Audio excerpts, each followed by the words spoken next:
Bom dia, irmãos queridos, nesta quinta-feira, dia 19 de outubro.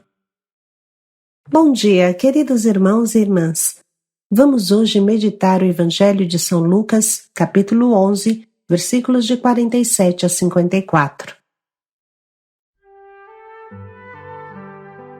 Ai de vós, maus pastores! Ai de vós, mestres da lei, guias cegos e cruéis! O terrível trecho de hoje nos convida a refletir com profundidade, sobretudo se temos alguma responsabilidade, pequena ou grande, com os irmãos. É terrível quando uma pessoa tem a chave da ciência e a joga no ralo. Nem ela entra, nem deixa entrar. O rebanho de Deus se perde por falta de instrução. Todos nós somos um pouquinho pastores de quem vem atrás de nós e temos a responsabilidade de guiá-los com o nosso testemunho e a nossa palavra amorosa. O Senhor esteja convosco. Ele está no meio de nós. Proclamação do Evangelho de Jesus Cristo segundo Lucas. Glória a vós, Senhor. Naquele tempo disse Jesus: Ai de vós, porque construís os túmulos dos profetas, no entanto, foram vossos pais que os mataram. Com isso, vós sois testemunhas e aprovais as obras de vossos pais. Pois eles mataram os profetas e vós construís os túmulos.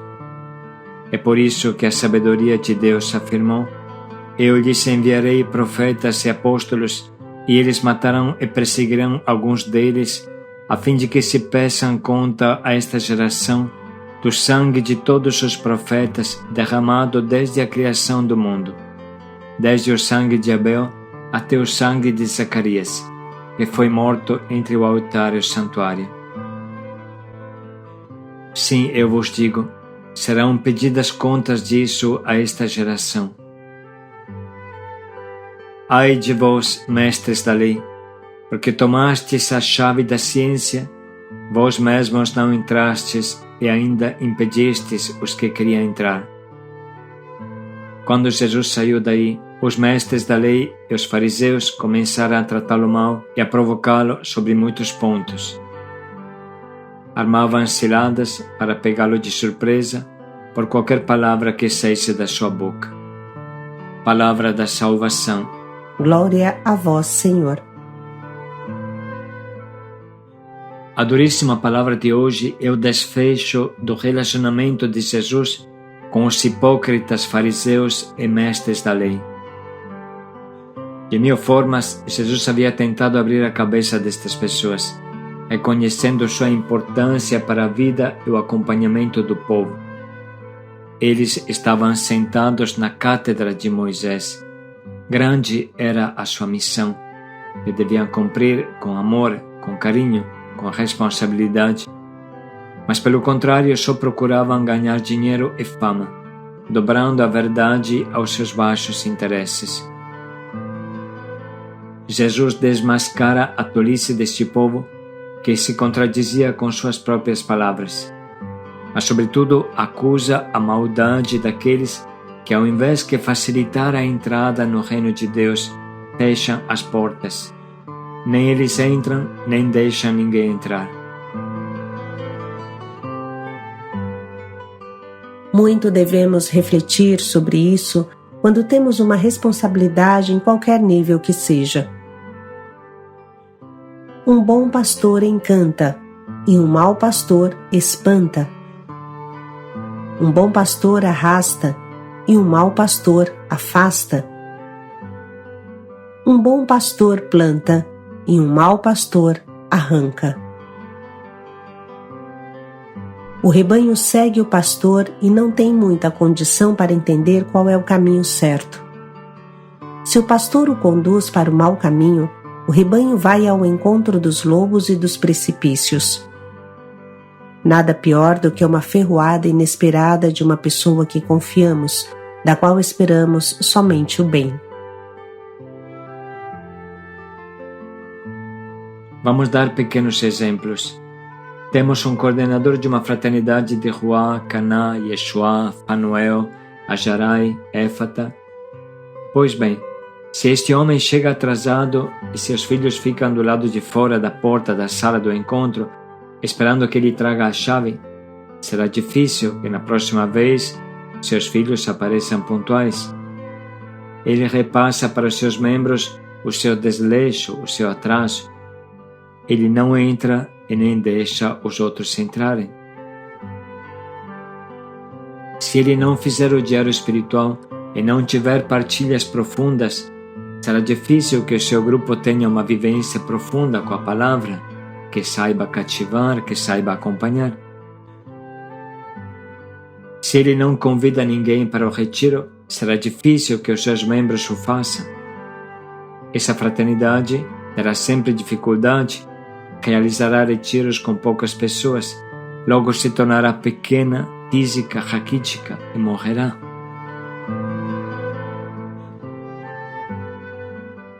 Seríamos grandes egoístas se escondêssemos essa chave, se a segurássemos no bolso, pela preguiça de abrir a porta a quem bate. E o mundo inteiro está batendo, está gritando, mesmo sem saber. Vocês se lembram a frase da introdução: meu povo se perde por falta de instrução. Assim diz o profeta Oséias. Ou seja, o mundo que está ao nosso redor se perde porque não há ninguém que fale para ele as palavras de Deus. Ou melhor, que saiba falar a linguagem deles e transmitir na linguagem deles as coisas de Deus. O grande esforço de todos nós é traduzir a nossa experiência de Deus de forma tal que seja compreensível a todos. É como se, de um lado, tivesse uma potente central elétrica, capaz de produzir milhões de quilowatts, e do outro, o mundo na mais completa escuridão. Precisa de uma extensão, precisa de um transformador para levar essa potente corrente elétrica, esta força da graça a este mundo perdido. Precisa fazer a ponte entre Deus e o mundo perdido. Hoje não há ninguém aqui no Brasil que não reconheça que a religião é o primeiro fator que tira as pessoas das drogas e da rua. Será que temos consciência da imensa força que está nas nossas mãos? Como seria bom passar o dia se perguntando: como posso transmitir ao mundo que está ao meu redor a graça de Deus que preenche o meu coração? Pedir em oração que Deus nos ilumine. Como seria bom colocar isso em prática durante o dia, mesmo com pequenas coisas. Vocês se lembram daquele casal de quem falamos há um tempo atrás, que convidava para o Caná, escrevendo cartas de próprio punho e contando alguma coisa bonita que eles haviam vivido? Pois bem, conseguiram passar a força de Deus a 32 casais. Inscreveram 64 pessoas para o retiro. O mesmo aconteceu no Japão. Nesses dias, um jovem convidou sozinho mais de 30 jovens para fazer o encontro chamado Shekinah, como que um Yeshua de um dia em japonês. Imagine um pouco, uma só pessoa conseguiu cativar para o retiro 30 jovens, em um país onde não há jovem que frequente a igreja. Um bom agricultor faz florescer o jardim, mas um agricultor ruim e preguiçoso transformará o jardim em um matagal de abrolhos, espinheiros e ervas daninhas que sufocam as plantas que nele se deveria cultivar. Nada pior do que um guia cego que cai no buraco arrastando o rebanho que vem atrás. Jesus com força nos alerta sobre a responsabilidade que temos como pais e coordenadores. Grave é quando um responsável faz girar o mundo ao redor do seu coração fechado. É como uma mãe que, ao invés de cuidar do seu filhinho e comprar fraldas para o seu bebê, gasta o dinheiro com perfumes para ela. Ou como aquele pai que deixa o dono da biqueira rico e sua filha sem fraldas e sem leite, chorando. Quando um coordenador está mais concentrado no seu umbigo do que nas pessoas que lhe são confiadas, então faz depender tudo das suas vontades, do seu humor. Se ele está triste, então não se preocupa do seu rebanho, dos seus filhos. E bem sabemos aonde vai parar um filho largado e abandonado.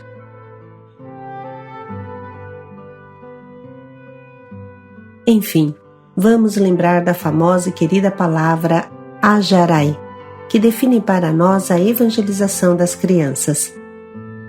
Ajarai é uma modificação da palavra Aharai, que é uma palavra hebraica e é usada pelos militares em campo de batalha, cujo significado é: eu vou, sigam-me, eu conheço o caminho, podem vir. Quando um comandante corria à frente de suas fileiras contra o inimigo, gritava: Aharai, eu vou, todos me sigam. Ajarai é o grito do comandante do exército que se lança primeiro contra os inimigos, no meio da luta, e grita Aharai para arrastar os seus soldados. Ele é o primeiro a combater, não manda ninguém à frente, somente arrasta. Assim é um coordenador, um responsável, um verdadeiro pastor. Ele sempre vai à frente do rebanho como Jesus. Ele é um puxa-fila nato que arrasta com garra todo mundo que vem atrás. Arrasta com o entusiasmo, com o exemplo, com a determinação, com sua fé.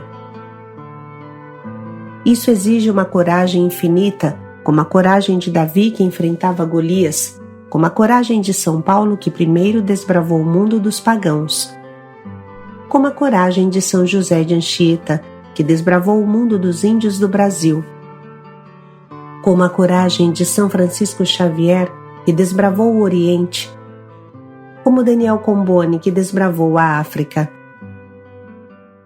O pastor só pode ser missionário, que confia cegamente em Deus.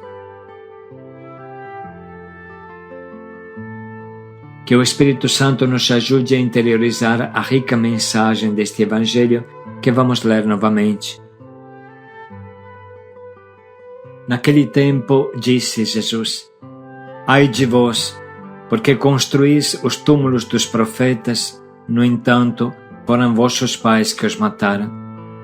Com isso, vós sois testemunhas e aprovais as obras de vossos pais, pois eles mataram os profetas e vós construís os túmulos. É por isso que a sabedoria de Deus afirmou: Eu lhes enviarei profetas e apóstolos, e eles matarão e perseguirão alguns deles, a fim de que se peçam conta a esta geração do sangue de todos os profetas derramado desde a criação do mundo, desde o sangue de Abel até o sangue de Zacarias, que foi morto entre o altar e o santuário. Sim, eu vos digo, serão pedidas contas disso a esta geração. Ai de vós, mestres da lei, porque tomastes a chave da ciência, vós mesmos não entrastes e ainda impedistes os que queriam entrar. Quando Jesus saiu daí, os mestres da lei e os fariseus começaram a tratá-lo mal e a provocá-lo sobre muitos pontos. Armavam ciladas para pegá-lo de surpresa por qualquer palavra que saísse da sua boca. Vamos agora deixar 2 minutos para sublinhar e anotar as frases que mais nos estimulam e nos provocam à conversão.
Nesse momento, podemos dedicar um minuto para escolher o nosso propósito a partir das frases que anotamos.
Vamos agora dedicar mais um minuto para pensar bem em como podemos colocar em prática o quanto nos propomos.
Aharai, com garra, paz e alegria a todos. Aharai, paz e alegria a todos.